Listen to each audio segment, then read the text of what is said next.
Using Substack for email marketing is an effective way to engage with your audience and share valuable content. Here's a concise guide on how to leverage Substack for email marketing.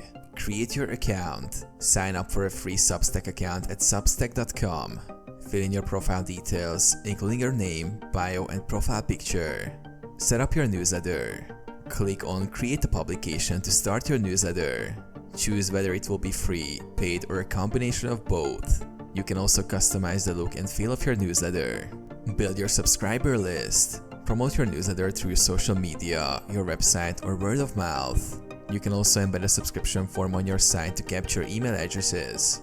Create engaging content. Write high-quality, relevant content that resonates with your audience. Use Substack's editor to format your posts, include images, and add links. Schedule and publish. Decide when to send your emails. Substack allows you to schedule posts, ensuring consistent communication with your subscribers.